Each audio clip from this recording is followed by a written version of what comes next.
Oikein paljon tervetuloa uuden videon pariin ja käydään tässä nyt läpi pari vinkkiä, että miten sä voit selättää sen oman synkän mielen.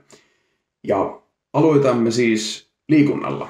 Eli valitse joku laivaan, mutta sun pitäisi treenata sekä voimaa että aerobista kuntoa.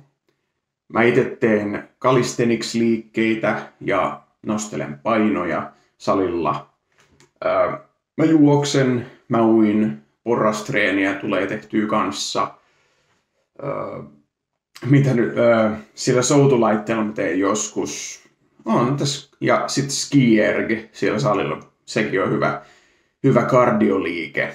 Et onhan näitä kaiken näköisiä. Et se on vähän niin kuin treenaisi niin kuin hybrid athlete periaatteessa. Nostat painoa, juokset ja näin. Se on aika monipuolinen tapa harrastaa liikuntaa. Et siihen ei kauhean helposti kyllästy. Mä oon sitä mieltä. Verrattuna, että jos sä vaan juoksisit, niin ehkä se alkaa käymään tylsäksi jossain vaiheessa. Mut joo, voimaa ja kardio. Sitten ruokavalio. Tämä ei pitäisi olla epäselvää kenellekään, mutta jos sä syöt prosessoitua ruokaa, niin se aiheuttaa tulehdusta tuolla vatsassa, mikä sitten menee aivoihin, koska suolistolla ja aivoilla on yhteys toisiinsa. Itse kun noudatan tätä animal-based dieettia, niin voin sanoa, että on huomattavasti vähemmän ahdistusta.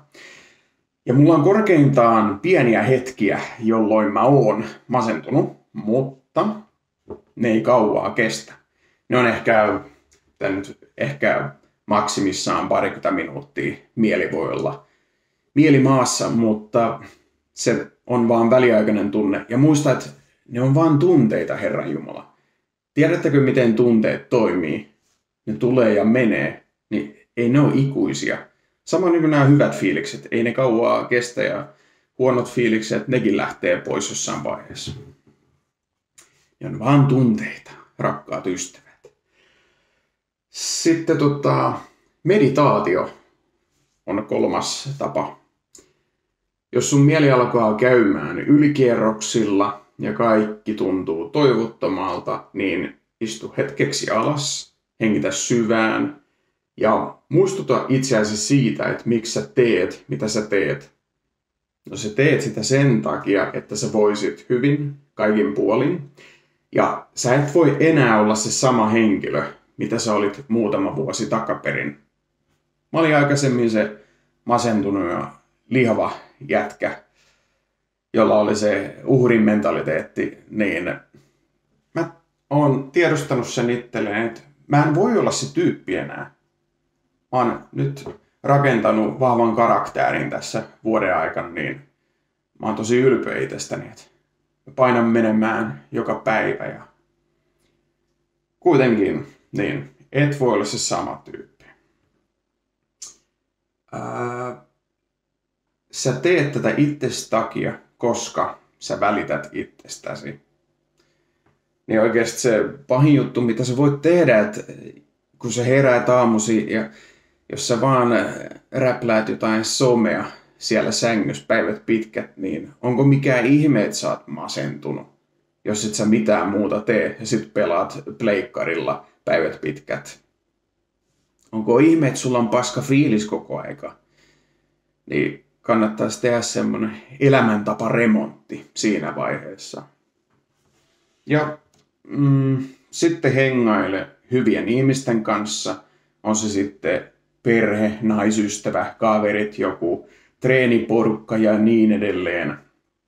Kun te pystytte siinä motivoimaan toisianne, treenaamaan ja kehittämään itseänne. Mutta jos tilanne on se, että oot syystä tai toisesta yksin, niin sä voit YouTubesta katsoa näitä motivoivia videoita tai motivoivia henkilöitä. Esimerkiksi on nämä Joe Roganin podcastit ja on Jordan Peterson, on David Goggins ja on Andrew Huberman. Niin niillä on tosi paljon vinkkejä, mitä te voitte tehdä, että teidän elämänlaatu paranee.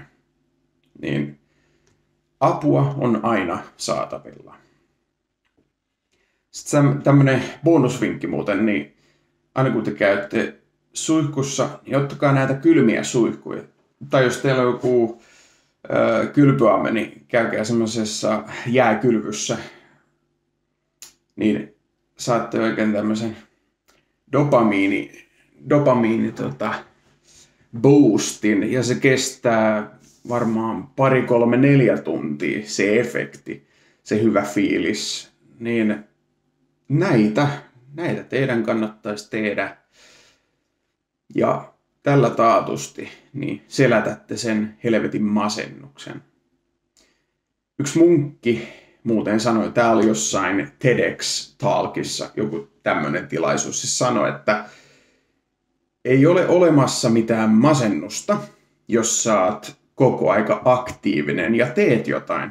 Ja moni haluaa varmaan ymmärtää hänen puheet väärin, mutta mä tiedän tasan tarkkaan, mitä se tarkoittaa. Ja jos sä teet koko aika jotain, niin et sä kerkeä olla masentunut. Verrattuna, että jos sä oot siellä sängyn pohjalla päivät pitkät, niin sä kerkeät miettiä noita synkkiä ja negatiivisia ajatuksia. Niin mä suosittelen, että älkää tehkö sitä, vaan olkaa aktiivisia. Mutta hei, kiitos kun katsoitte tämän videon. Jos kiinnostaa kanava, niin tilatkaa. Ja jos ei kiinnosta, niin tilatkaa silti.